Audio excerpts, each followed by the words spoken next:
Hello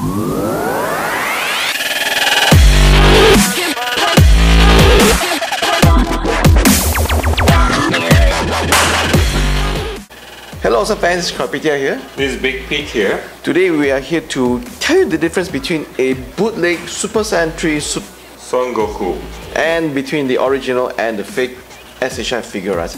I think the immediate difference that you can tell is from the packaging. The original packaging will have the Dragon Ball Kai logo and also the Tamashii Nations and Bandai logo, versus the fake one, it has nothing other than just a plain Dragon Ball Z logo, right?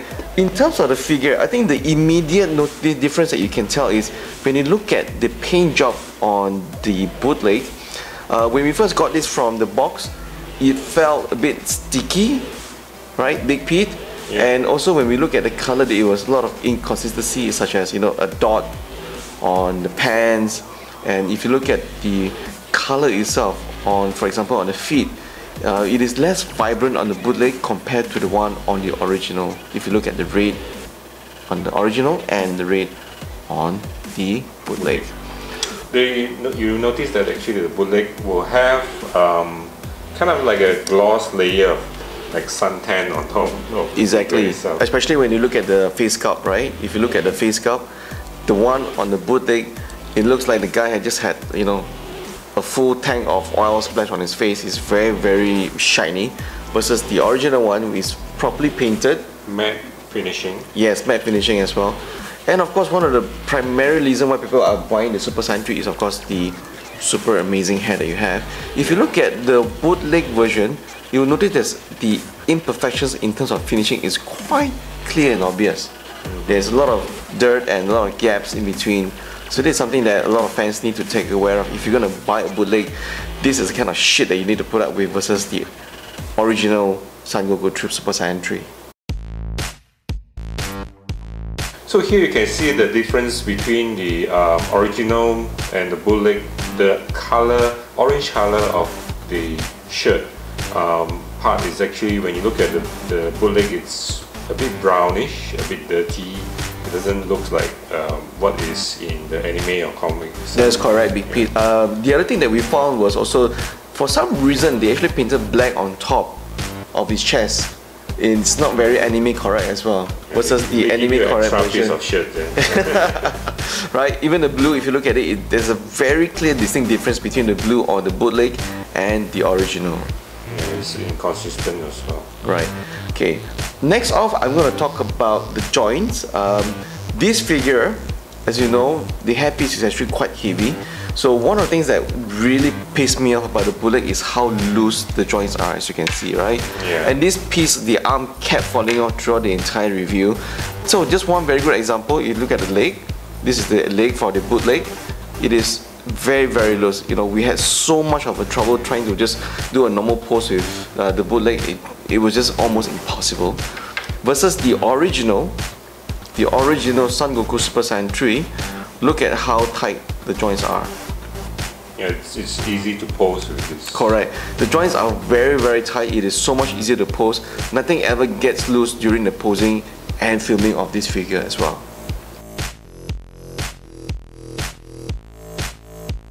Now let's see the difference between the accessories that's provided between the bootleg and the original as well. If you look at the bootleg additional head that was provided, as what Big Pete said earlier as well, right? The face is very shiny. Yeah. The paint job is also quite imperfect. If you look at the eyes, it's really horrible.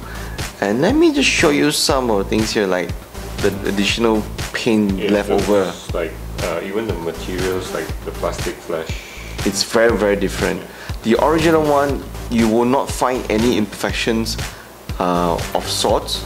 And if you look at the paint job, actually everything is beautifully painted with matte finishing as well. Yeah. Right? Secondly, also is the halo that was provided with both kits. This is the one that's provided by the bootleg. If you look at it, the bootleg one, it's clear plastic shiny takeover, right? Whereas if you look at the original one, it's a much better finishing. I also want to talk about the stand that was provided with the bootleg versus the original.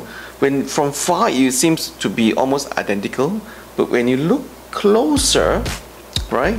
You can actually see there's actually air bubbles within the stand, right?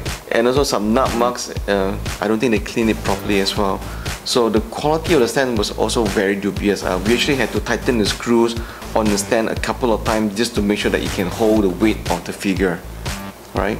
If you look at the original stand, we had no issues in posing. We never had to even tighten the screws at all, and there's no imperfections such as air bubbles or even nut marks inside here.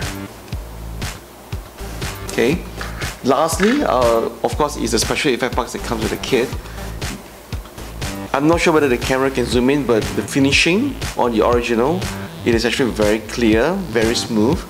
But if you look at the bootleg version, you'll see that the finishing is very rough. You can actually feel the texture in it, and you probably need to spend some time to polish this if you're going to buy this crappy bootleg kit.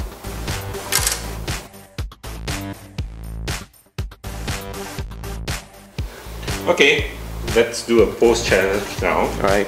I will try to mimic whatever pose that Big Pete is going to do on the original, on the bootleg, right? Right. As you can see, the arm just keep bloody falling off, man. It's just so bloody annoying. Signature flying pose.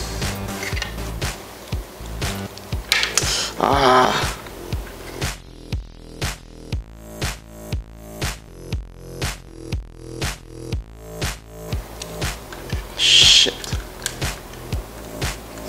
You look at how easy the leg came off. I wasn't even trying to force it out, but it was really difficult. You can actually move the hairs actually. Okay. And it stays on. I'm trying to follow the pose, but for some reason I just can't copy the pose because I think the joints is just very loose on the bootleg. Alright. Yep. So give up yet? As you can see, the arm as well, it's just so loose. I mean, it's still posing. Yeah, as we said, the stand is very crappy. The joints are very loose. Can't even put up the right leg into the same pose as the original. So that's it, guys. I've given up. I find it's extremely difficult and challenging to pose with the with the bootleg. So definitely, guys, if you're ever gonna buy any Dragon Ball figure, please get the original from Bandai with the Tamashii Nation logo as well, right? It's definitely not worth the pain of having to go through a bootleg figure where the loose are all joints and the finishing is just horrible. It's just really horrible. That's all we can say. Alright, that's all folks. Thank you for watching, but before we go, we're gonna destroy this kit. Let me show you how we're gonna do this.